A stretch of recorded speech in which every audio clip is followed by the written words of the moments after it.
নমস্কার বন্ধুরা, নবদিগন্ত চ্যানেলের পক্ষ থেকে আপনাদের সকলকে জানাই স্বাগতম। তো বন্ধুরা, আজকে সকালের গুড মর্নিং জানিয়ে আমি আবার একটি নতুন আপডেট আপনাদের জন্য নিয়ে উপস্থিত হয়েছি আমার নবদিগন্ত চ্যানেলে। তো এখন আমি আপনাদের সাথে যে আপডেটটি শেয়ার করতে চলেছি সেটি হচ্ছে স্কুল সার্ভিস কমিশনের যে 26,000 চাকরি বাতিল হয়েছে, সেই 26,000 চাকরি বাতিল নিয়ে কিন্তু সিবিআইয়ের হাতে ইতিমধ্যে নতুন তথ্য এসে হাজির হয়েছে। আগামীকাল থেকে অর্থাৎ আগামী সোমবার থেকে সিবিআই নতুন রূপে মাঠে নামতে চলেছেন। স্কুল সার্ভিস কমিশনের যে নিয়োগ দুর্নীতি হয়েছিল, এই নিয়োগ দুর্নীতির শুরু কোথায় এবং শেষ কোথায়, এই তদন্ত কিন্তু আগামীকাল থেকে শুরু হতে চলেছে নতুন রূপে। তো আপনাদের সাথে সম্পূর্ণ বিষয়টি আলোচনা করব এই ভিডিওতে। আপনারা সম্পূর্ণ বিষয়টি দেখুন। আপনারা এই ভিডিওতে কিন্তু অনেক বিষয় জানতে পারবেন, অনেক নতুন তথ্য জানতে পারবেন। তবে তার আগে বলে রাখি, যারা প্রথমবার চ্যানেলটি ভিজিট করছেন আপনারা অবশ্যই চ্যানেলটিকে সাবস্ক্রাইব করবেন এই ধরনের আপডেট সবার আগে সবার প্রথমে পাওয়ার জন্য। তো চলুন তাহলে আমরা এবার দেখে নিই যে সিবিআইয়ের হাতে ঠিক এই মুহূর্তে কী তথ্য উঠে এসেছে। তো বন্ধুরা, রাজ্যে ইতিমধ্যে 26,000 শিক্ষক শিক্ষিকা গ্রুপ ডি গ্রুপ সি চাকরি বাতিল হয়েছে, যেটা কলকাতা হাইকোর্ট 17 রকমের দুর্নীতির প্রমাণ পেয়ে সেই পুরো প্যানেল কিন্তু ইতিমধ্যে বাতিল করে দিয়েছে। নতুন করে পরীক্ষা নেওয়ার জন্য নির্দেশ দিয়েছে কলকাতা হাইকোর্ট। এই রায়ের ওপর কিন্তু সুপ্রিম কোর্টে যে মামলা চলছে প্রধান বিচারপতির বেঞ্চে, সেখানে সুপ্রিম কোর্টও হস্তক্ষেপ করতে পারেনি। শুধুমাত্র একটা সাময়িক অন্তর্বর্তীকালীন স্থগিতাদেশ জারি করেছেন, যেটা 16 জুলাই পর্যন্ত রয়েছে। 16 জুলাই মামলার চূড়ান্ত শুনানি হতে চলেছে সুপ্রিম কোর্টে। তবে সিবিআইয়ের যে তদন্ত প্রক্রিয়া, সেই তদন্ত প্রক্রিয়া কিন্তু সুপ্রিম কোর্ট চালিয়ে যেতে বলেছে এবং সেই জন্য সিবিআই আটঘাট বেঁধে কিন্তু তদন্ত প্রক্রিয়া চালিয়েই যাচ্ছে। এবং এই নিয়োগ দুর্নীতি শুরু হয়েছিল কোথায় এবং নিয়োগ দুর্নীতি শেষ কোথায়, এই সমস্ত বিষয় কিন্তু উদ্ধারের জন্য সিবিআই একদম আদা জল খেয়ে নেমে পড়েছে। তো ইতিমধ্যে সিবিআই বিভিন্ন স্কুলের যে অযোগ্য চাকরিপ্রাপক, যাদেরকে কিন্তু 2,500 জনকে ইতিমধ্যে চিহ্নিত করে ফেলেছে, যাদের বাড়িতে লেটার পাঠিয়েছে সিবিআই, নবম দশম একাদশ দ্বাদশ গ্রুপ সি গ্রুপ ডি এই সমস্ত শিক্ষক এবং অশিক্ষক কর্মীর বাড়িতে, যে কি করে চাকরি পেলেন আপনি, পরীক্ষায় পাস না করেও কার মাধ্যমে চাকরি পেলেন, কাকে টাকা দিয়েছিলেন, কত টাকা দিয়েছিলেন, এরকম বিভিন্নভাবে কিন্তু জিজ্ঞাসাবাদ হয়েছে। আপনারা জানেন নিজাম প্যালেসে বেশ কিছুদিন ধরে কিন্তু এরকমভাবে নিজাম প্যালেসে অযোগ্য শিক্ষকদের ডেকে তাদেরকে কিন্তু জিজ্ঞাসাবাদ করেছে সিবিআই। এবং 2,500 জনের মধ্যে 2,300 জন মতো ক্যান্ডিডেট তারা কিন্তু ইতিমধ্যে সিবিআইয়ের এই হাজিরায় উপস্থিত থেকে তারা কিন্তু তদন্তে সহযোগিতা করেছে বলে জানাচ্ছে সিবিআই। এবং এই সমস্ত অযোগ্য শিক্ষক শিক্ষিকাদেরকে জিজ্ঞাসাবাদ করে সিবিআইয়ের হাতে বেশ কিছু নতুন তথ্য উদ্ধার হয়েছে।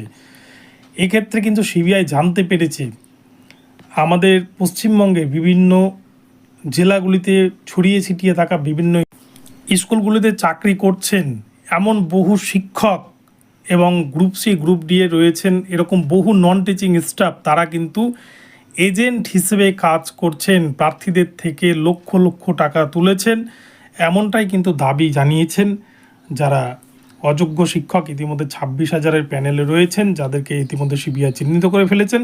এই 2,300 জন প্রার্থীর মধ্যে কিন্তু অনেকেই এমনটা জানিয়েছেন এবং যাদের নাম, তাদের বাবার নাম, সমস্ত ডেটা, তাদের অ্যাড্রেস সহ তাদের কোন স্কুলে তারা চাকরি করে, সমস্ত ডেটা কিন্তু ইতিমধ্যে সিবিআইয়ের হাতে এসে পৌঁছেছে।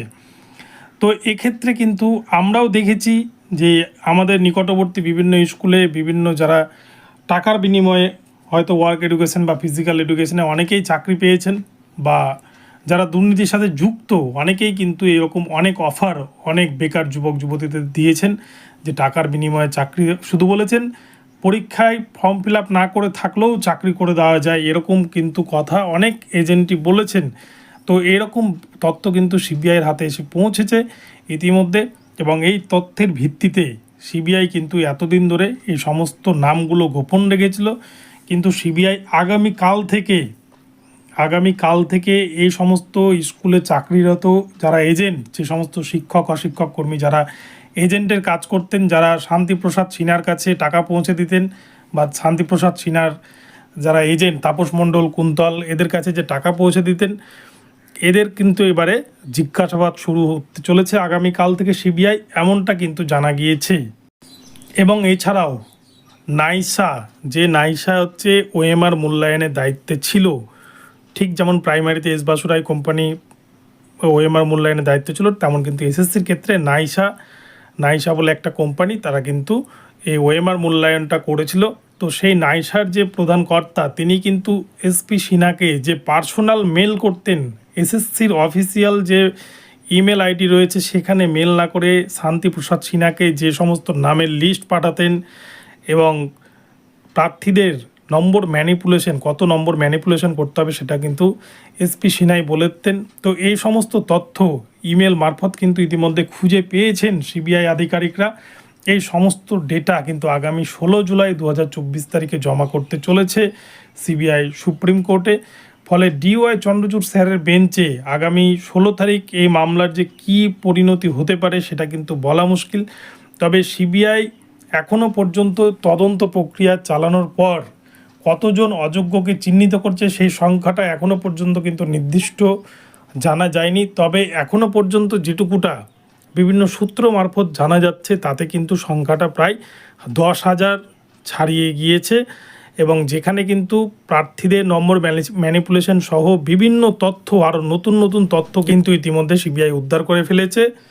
যদিও কলকাতা হাইকোর্টের বিচারপতি দেবাংশু বসাক এবং মোহাম্মদ সাব্বার রাশিদির ডিভিশন বেঞ্চ, যে স্পেশাল ডিভিশন বেঞ্চ যেটা সুপ্রিম কোর্টের নির্দেশেই কিন্তু তৈরি হয়েছিল, সেই বেঞ্চ 17 রকমের দুর্নীতিকে চিহ্নিত করেছে। তাদের যে অর্ডার কপি 282 পাতার চাকরি বাতিলের যে অর্ডার কপি, যেখানে 26,000 চাকরিকে বাতিল করা হয়েছে, সেখানে কিন্তু 17 রকমের দুর্নীতিকে চিহ্নিত করা হয়েছে এবং এই 17 রকমের দুর্নীতি ছাড়াও আরও কিন্তু বেশ কিছু ধরনের দুর্নীতি এবারে আগামী 16 জুলাই 2024 তারিখে সিবিআই যে চার্জশিট পেশ করতে চলেছে, যে রিপোর্ট পেশ করতে চলেছে সুপ্রিম কোর্টে, সেখানে কিন্তু নতুন নতুন আরও অনেক তথ্য নিয়ে আসছে সিবিআই, যার ফলে কিন্তু হয়তো চাপ বাড়তে চলেছে রাজ্য সরকার স্কুল সার্ভিস কমিশনের চেয়ারম্যানের, এবং তার সাথে সাথে কিন্তু আরও বেশি চাপে পড়তে চলেছে হয়তো স্কুল সার্ভিস কমিশনে যারা টাকা দিয়ে 26,000 প্যানেলে অন্তর্ভুক্তি হয়েছিলেন বা যারা চাকরি পেয়েছিলেন। তবে যারা যোগ্য ক্যান্ডিডেট রয়েছেন এই প্যানেলে, যদি স্কুল সার্ভিস কমিশন সঠিক সহযোগিতা করে, সঠিক ডেটা যদি সুপ্রিম কোর্টের হাতে তুলে দেয়, তাহলে কিন্তু যারা যোগ্য ক্যান্ডিডেট রয়েছেন তাদের চিন্তার কোনো কারণ নেই, তারা তাদের চাকরি সসম্মানে ফিরে পাবেন। কিন্তু এসএসসি যদি হাত তুলে নেয় যোগ্য ক্যান্ডিডেটদের উপর থেকে, তাহলে কিন্তু যোগ্য ক্যান্ডিডেটদের উপরেও একটা বড় অশনি সংকেত নেমে আসতে পারে। তো আগামী 16 জুলাই দিনটি ভীষণ গুরুত্বপূর্ণ হতে চলেছে আমাদের রাজ্যের 26,000 ইন সার্ভিস টিচারের জন্য। তো কি হয় সেই দিন সেটাই দেখার। তো বন্ধুরা, ভিডিওটি এখন এখানেই রইল। যদি আপডেটটি ভালো লাগে চ্যানেলটিকে সাবস্ক্রাইব করে দেবেন, আর প্রতি মুহূর্তে এই ধরনের আপডেট সবার আগে সর্বপ্রথমে পাওয়ার জন্য আমার চ্যানেলটিকে আপনারা ফলো করতে থাকুন। ধন্যবাদ সকলকে, সকলে ভালো থাকবেন। পরবর্তীতে আবার নতুন আপডেট নিয়ে আসছি, দেখা হচ্ছে পরবর্তী ভিডিওতে।